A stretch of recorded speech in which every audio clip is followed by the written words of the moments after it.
আমি আপনাদের বন্ধু মিতালি। আমার কুকিং ল্যাবে আপনাদের স্বাগত। একটা নতুন খাবারের সঙ্গে পরিচয় করাবো। বন্ধুরা, আমি মিতালি, আমার কুকিং ল্যাবে আপনাদের স্বাগত। আমি একটা পেঁপের ইউনিক রেসিপি নিয়ে এসেছি। সেই জন্য এই পেঁপেগুলো এই টুকরো টুকরো করে কেটে নিয়েছি। এটা আমি সিদ্ধ করে নেব। সিদ্ধ করে নিয়ে আমি ফিরে আসছি, পরবর্তী স্টেপগুলো দেখিয়ে দেব।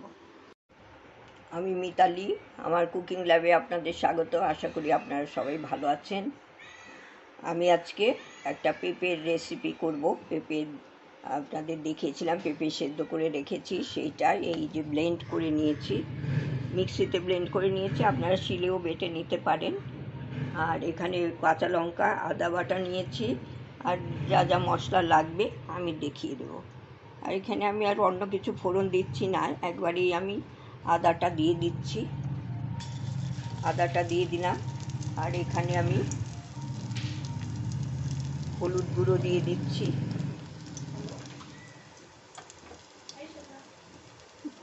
অল্প অল্প সব দিচ্ছি, আমি তো বেশি করছি না। একটু জিরে গুঁড়ো দিয়ে দিলাম, একটু ধনে গুঁড়ো দিয়ে দিলাম, খুব ছোট চামচের হাফ চামচ করে। আর এই কাশ্মীরি লঙ্কার গুঁড়ো একটু দিয়ে দিলাম।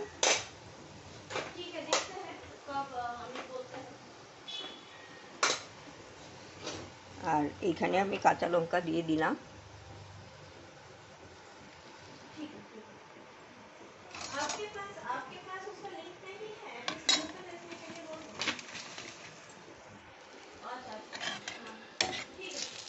আদাটা এই মশলার সাথে একটু কষিয়ে নেব। একটু নুন দিয়ে দিই, সামান্য একটু নুন দিচ্ছি, পরে দেখে দেওয়া যাবে।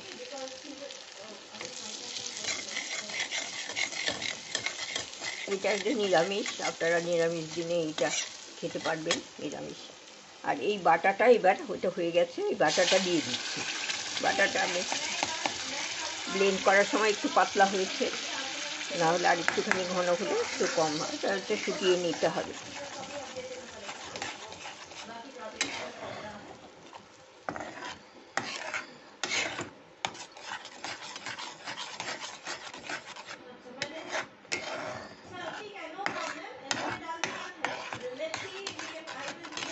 এইটা সময় লাগবে, একটু পাতলা হয়েছে তো, একটু ঘন করে আমি ফিরে আসছি।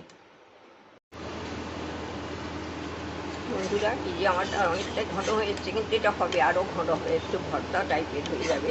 কিন্তু এটা ভর্তা নয়, এমনি পেঁপের তরকারি। এইবার আমি এই যে আপনারা নারকেল কোড়া থাকলে নারকেল কোড়া দেবেন। আমি এই নারকেল কোড়া দিয়ে চাটনিটা বানিয়েছিলাম বলে এই চাটনিটাই দিয়ে দিলাম। এগুলো আর কি একটু মশলা দিয়ে করেছিলাম, এটাই দিয়ে দিলাম। খেতে খুবই ভালো লাগে, একটু নারকেল করলে বেশি ভালো লাগে। থাকলে দেবেন, না থাকলে এমনি খেতেও ভালো লাগে। একটু আদা, একটু জিরে, ধনে এইসব দিয়ে কষে নিলে এত সুন্দর লাগে খেতে, গরম ভাতের সাথে দারুণ লাগে। এটা করি, মাঝে মাঝেই করি, কিন্তু আমার এতদিনে কিছু আপনাদের সাথে শেয়ার করা হয়নি, আজকে আবার করছি সেই জন্য। আর একটু ঘন হবে এটা। একটুখানি গরম মশলার গুঁড়ো দিয়ে দিচ্ছি। শেষ হয়ে গেছে, ঠিক আছে, গরম মশলার গুঁড়ো একটু দিয়ে দিলাম, খেতেই হবে, এটা তো কম। আর এখানে একটু ঘি দিয়ে দিচ্ছি, আর নামাবার সময় আর একটু দিয়ে দিলাম, কমই দিলাম।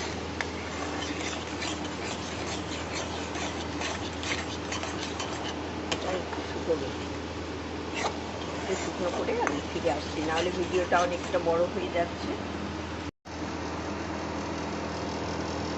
বন্ধুরা, এটা ঘনই হয়ে যাচ্ছে, এখন আমি আর একটুখানি ঘি দেবো। একটু ঘি দিলে খুবই ভালো লাগে।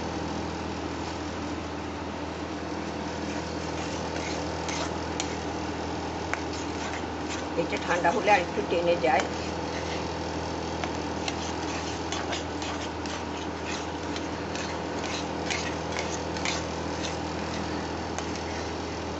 এটা এত সুন্দর লাগে না খেতে।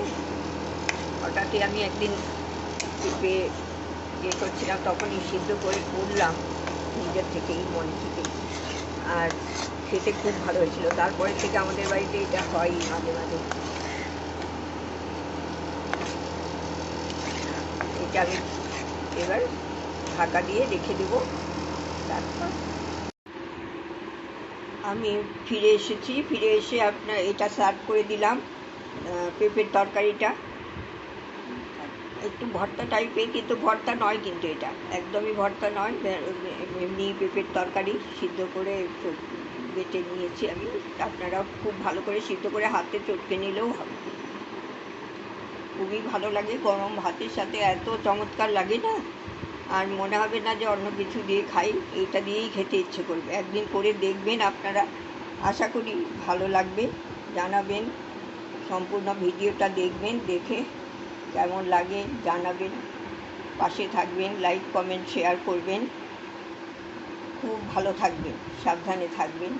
ধন্যবাদ।